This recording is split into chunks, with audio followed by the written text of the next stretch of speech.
Hello and welcome to episode 42 of the Alfa Romeo Driver Podcast, brought to you by the Alfa Romeo Owners Club.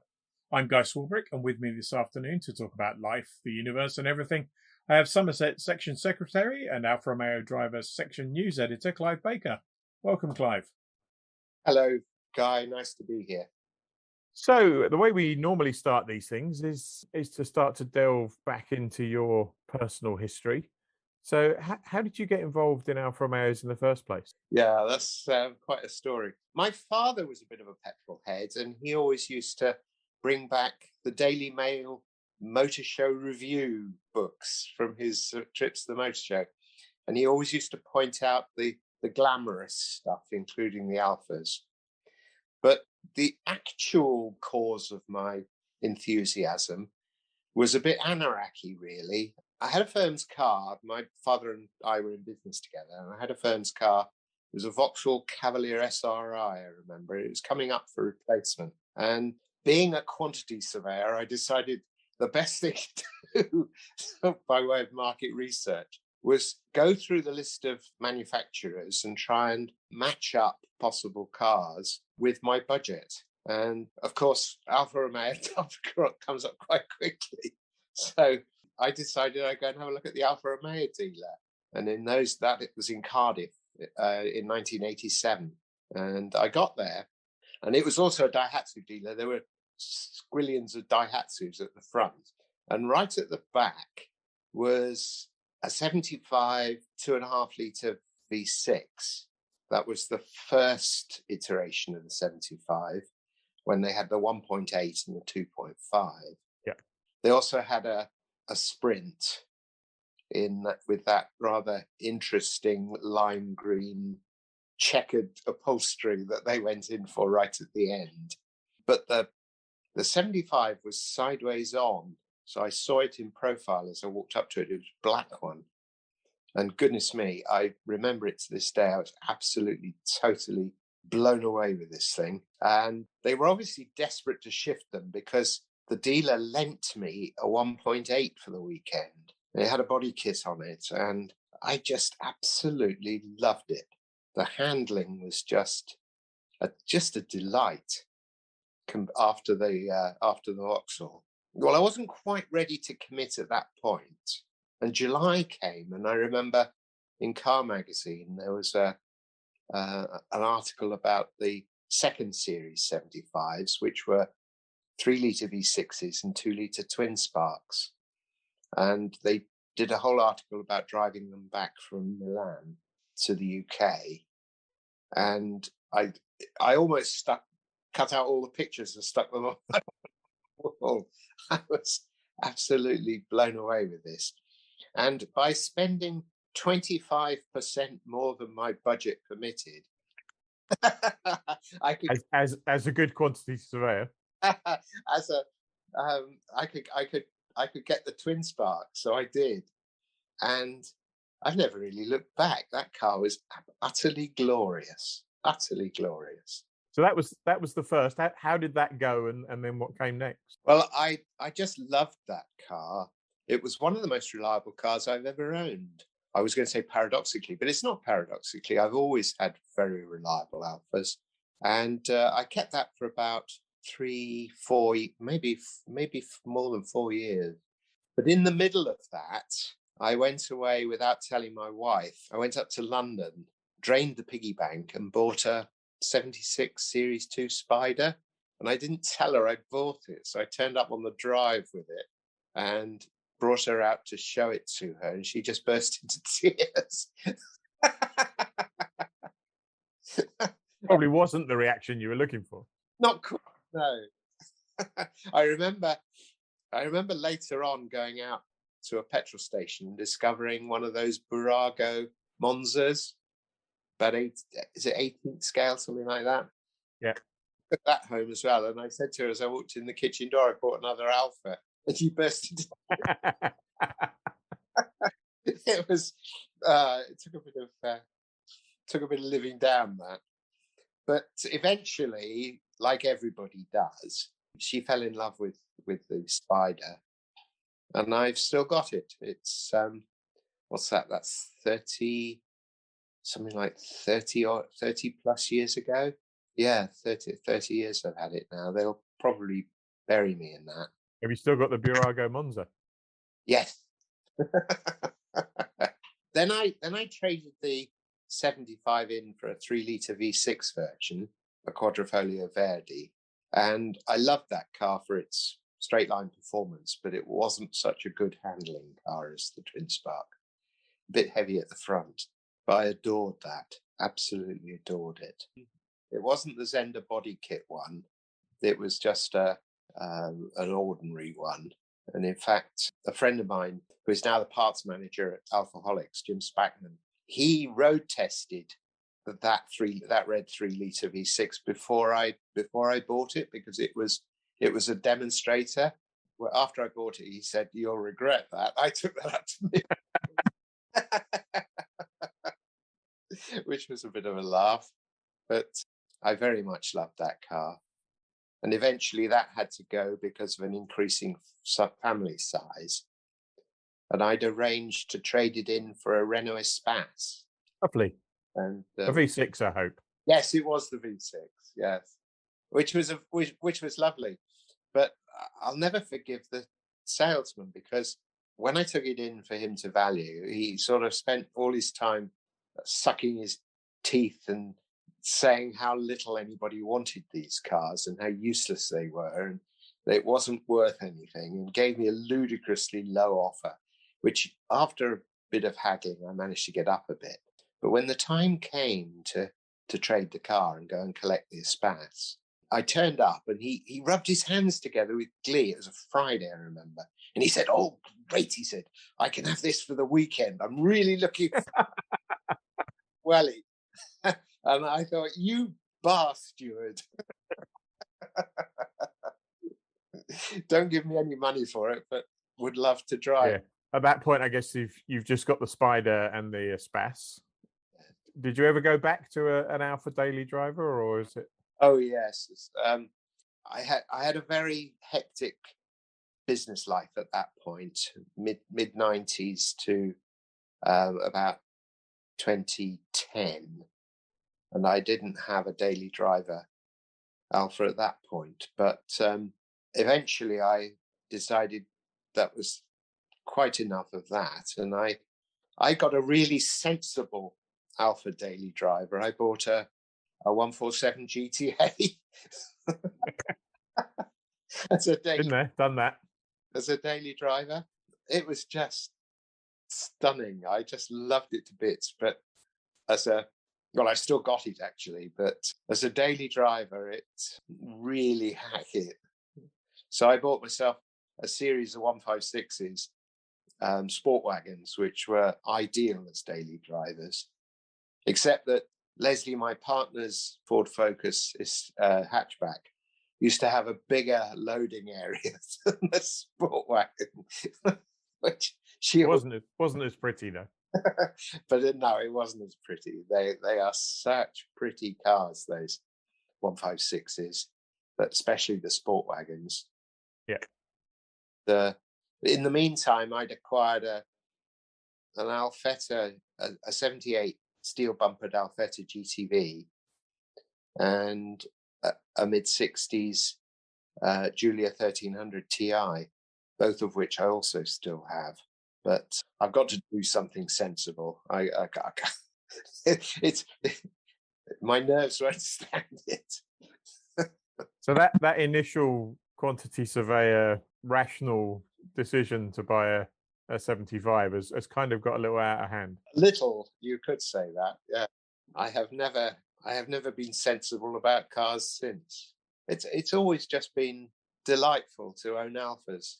And how did you get involved in the club? Well, I wrote a letter shortly after I bought 75 to Twin Spark. I wrote a letter to the club secretary, who in those days was Mike Lindsay, saying that I had bought this car which was giving me wonders and sleepless nights, and I used to look at myself in shop windows as I drove past and drive down high streets in slightly too low a gear and all that sort of thing. And I remember he sent me that picture, the Alpha virus picture back. Yep. that is a bit of a meme and an application form to join the permanently insane. And I joined, that must have been about 1989. I joined. I remember I took it to the 80th anniversary celebrations at Badminton House in 1990. And that was it just blew me away. I had to go out and buy all the history books and read up on the subject. And then a friend of mine and I started up a South Wales section of the Owners Club. Mario Canale, who's still got Alphas, he was the secretary and I was the general dog's body. And that's a tricky section to get going, that one, because geographically it's a very peculiar shape. It's very long and thin. You can't do anything with North Wales because there's a mountain range in between the two. Yeah. Gary Fisher in Devon tells me he has the same problem with Devon. There's South Devon and there's North Devon, and it's difficult to join the two together. But so I then moved to Kent for business and attended the Kent and East Sussex section, where I made loads and loads of friends, but never did anything useful because Jeff Cabey was so competently running the show down there, still is.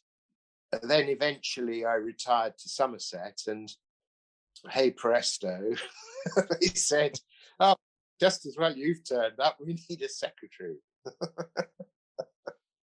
So I've been kind of dabbling. When I was in the South Wales area living, I used to go to the West Alfa days that Les Lufty used to organise back in the 90s, and he often held them down in the West Country here.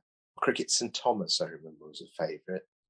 West Alfa Day had died a death by the time I moved back to Somerset in 2015. So I thought, well, about time we did something about that. So we've kind of revived it, and our best show was this recent one at the Helicopter Museum.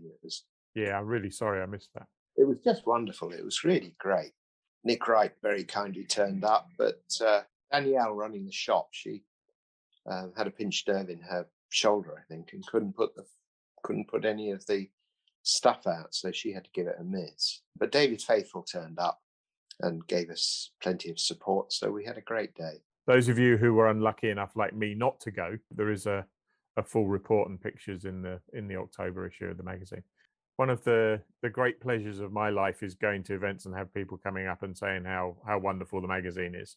And typically I take all the credit for that, but then remember to say that it is in fact a team effort. So you're the section news editor. Yeah. What does that entail? It entails nagging people mostly. You send them out an email saying, "Come on." Then you send out another email saying, "For goodness sake." And then eventually they start trickling in with their pieces, which are always good to read. I really like having a sneaky peek at what's turning up and trying to make sure that we get as much of what they've actually written into the magazine as possible. So I then plague the life out of you for making sure that they get adequate coverage, which you always valiantly manage to achieve. People moan at me a lot about how they were grossly misrepresented one way and another, what they're going to do next time and how they couldn't quite manage this time. But perhaps we could give them a 3-page spread for their section next time, sort of thing. But it's great fun. And I mean, one of the great things about this owners club, I've only ever been a member of one other owners club, so I don't have a good comparison. But it's such a people club. I've got to know so many people over the years, and I just love it. It's really the thing that keeps me going, and this section news editing is part of that too. It's interesting that you say you like knowing what's going to be there before other people do. And it sounds really trivial, but it's one of the things I love about editing the whole magazine and all the publications I've been involved with over the years. There is something really nice about getting a sneak preview of what's coming up. It is. It's quite a. I get quite a buzz out of that. The other thing I'd say about the sections is, given the year and a half we've all had, the enthusiasm and the continued delivery of section news, when it would have been very easy just to say, oh, we've not done anything, COVID this, COVID that, nothing's happened. But to have people enthusiastically writing reports of the Zoom meetings they'd had, and was just really great. I was expecting a great big zero to flop into my inbox when I asked the first question after lockdown had been running for a bit, and I was just totally amazed at the volume of stuff that just kept coming. In fact, one of the worst performers of the whole time was Somerset section. I did, because I had a few health issues during that period, we did rather flop out a bit. But so I've got nobody to blame but myself for that. But I haven't had too many moans and groans. So I think each section seems to have done what it wanted to do as a group of like-minded people. And some have done loads and loads and loads. John Griffiths' section always does loads of stuff. And some haven't done anything very much. But as soon as lockdown finished, they all just picked up as if nothing had happened. Yeah. And it was interesting. I know a lot of people talked about some of the things that they'd been forced to do in lockdowns, Zoom quizzes and just using Zoom, and how actually some of it had worked really well, and they might continue to do some of those things. I know in the Thames Valley section we had people who had been club members for a while but had never been to a section meeting, who turned up for the Zoom meetings because they were stuck at home. It was something to do on a Tuesday evening, and so people were kind of talking about the fact there's this new normal, and that maybe some of this Zoom stuff would stick. And then as soon as lockdown finished, it's all back to pub car parks, and which it'll be interesting to see whether for things like a quiz or an AGM or some of the stuff that isn't the most exciting thing to do face to face, whether people still do throw in 1 out of 12 or 2 out of 12 virtual meetings instead of face-to-face ones, but I can't see it. There is something special about meeting people and seeing cars that I don't think Zoom will ever replace. But it has its place. It has its opportunities to do something a little different. So I guess there will be times when there is something to be done. If somebody wants to do a presentation, the Pirelli guys, for example, did stuff where it's just not practical for everybody to rush around the country all the time. And it was great for me. I mean, I managed to meet more people from more sections during lockdown than I had in the previous 2 years as editor, just from doing the presentations and visiting lots of section Zoom meetings. So it was good for me. Yeah, and I think it has its place. But it was interesting when we had our first section meeting, our first live section meeting,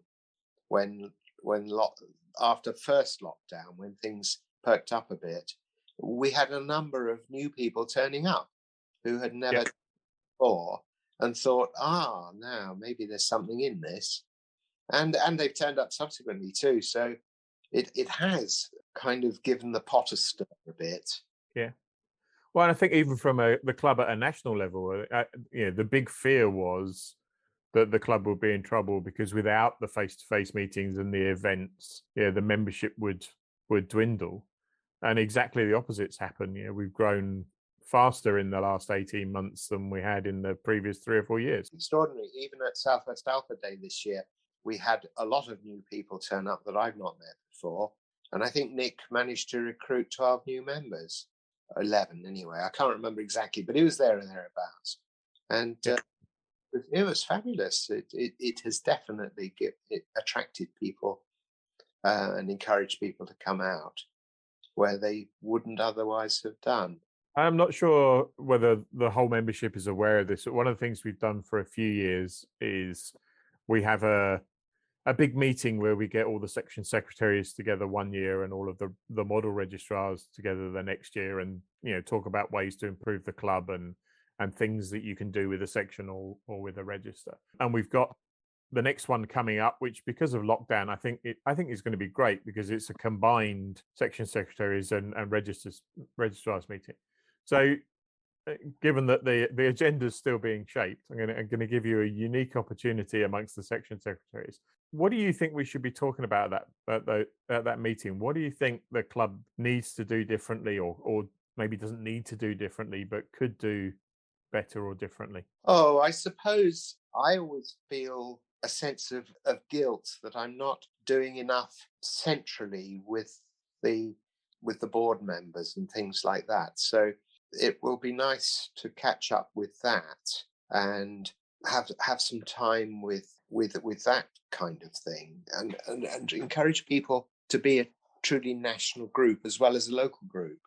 But then I say that, and one of the things that strikes me is that there are some people who are perfectly happy with it on a local basis, and they're not terribly worried about all the sort of national hoo-ha that you guys at HQ want to encourage.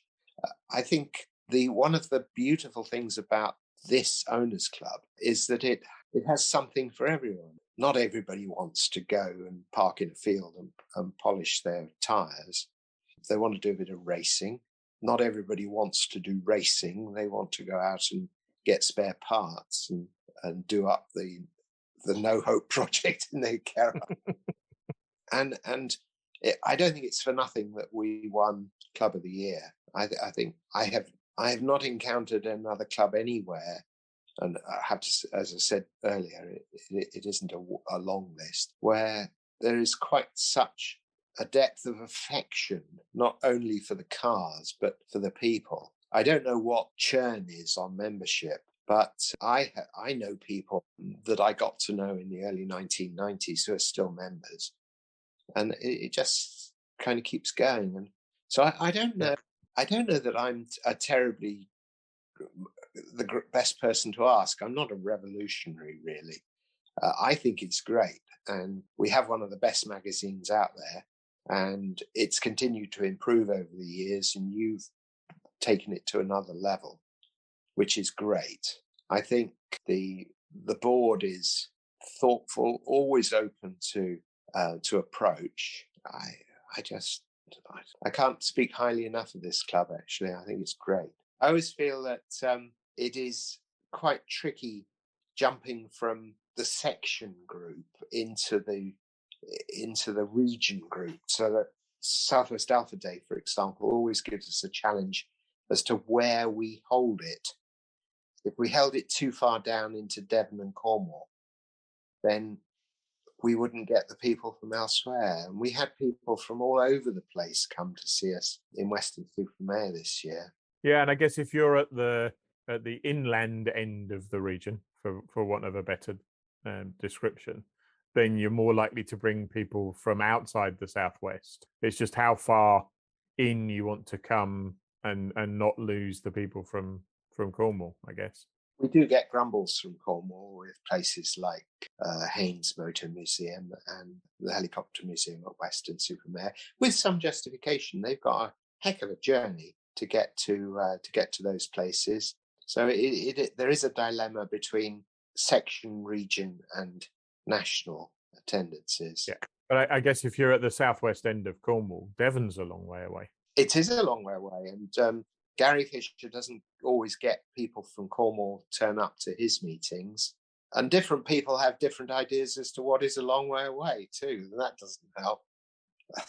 Some people don't want to travel more than about 20 minutes to a section meeting. Well, I think I kind of understand that for a regular monthly meeting. I think something like South West Alfa Days are a bit different, but then I used to travel to Cricket St Thomas from Kent, so I'm not a good example of a rational event attendee. But in fact, I went to Croft for the Alfa Romeo Championship this year, the day before National Alfa Day. So I did Berkshire, Darlington, Bicester home as a nice relaxing weekend. So I'm on the insane end of the travel spectrum. But Well, we had people turning up to Southwest Alpha Day who must have been completely barking mad. And I think that's one of the reasons why Bicester is such a massive success, is because it's if you drew a sort of stuck a flag in a map, Bicester would be quite close to the middle. yes, and if you do one of those, you can't do it anymore on things like Google Maps. But I remember Autoroute, when it first came out, would do an isochrone. It would show you all the places you could get to within an hour, which was great if you were going out for a country drive. I suspect if you did an isochrone from the middle of Bicester, it probably goes out further than almost anywhere else in the country, because the motorway access is so good. Yes. That it's, even though it is southern rather than central, it's an incredibly easy place to get to. Yes, and it's covered in the attendance, the massive attendances you've had at those events. I haven't attended any of them, funnily enough, because things have got in the way, but I would love to. And it's such a good. I think you'll get at least one more chance. Good. Without giving away too many secrets. I'll try and stay a member that long. Just to finish off, then we talked about what the club could do differently. If you think back over your years of Alpha ownership and your years of club membership, what would you say has been the highlight, or a couple of highlights of the time you've been involved? It all comes down to people again. It's getting to see people you haven't seen for a long time. It's getting to events where you suddenly turn around a corner and there's somebody standing there you haven't seen for 20 years, 30 years. Those are highlights. And seeing exceptional cars too, seeing those photos of the 8Cs, the old 2300 8Cs, 30s cars. That is very magical when they turn out to events, and then you bump into old friends and have coffee with them.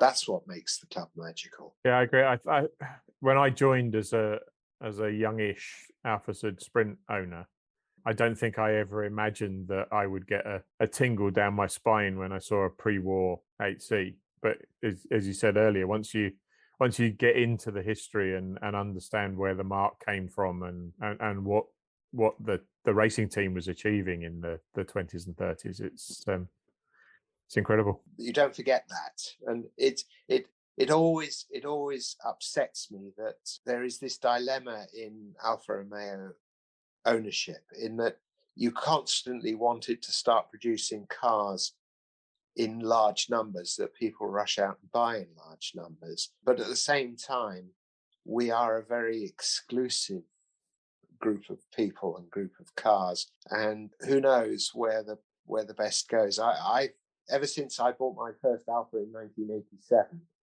there have been, I don't know, 20 or 30 dramatic announcements that Alfa is once again going to be a brand that's all over the place. And actually, as I get older, I start to wonder whether I really want that. So brilliant. That's been fantastic, Clive. It's been an absolute pleasure. Great to talk to you. I've really enjoyed doing it. I thank you for asking me. Well, that's all we have time for. We'll be back in 2 weeks' time when we'll have a very special guest, legendary pre-war Alfa restoration specialist Jim Stokes. Episode 43 will be available to download from the club website, iTunes, Podbean, Google Podcasts, and everywhere else good podcasts are found, from 1:30 p.m. on October the 24th. Until then, stay safe.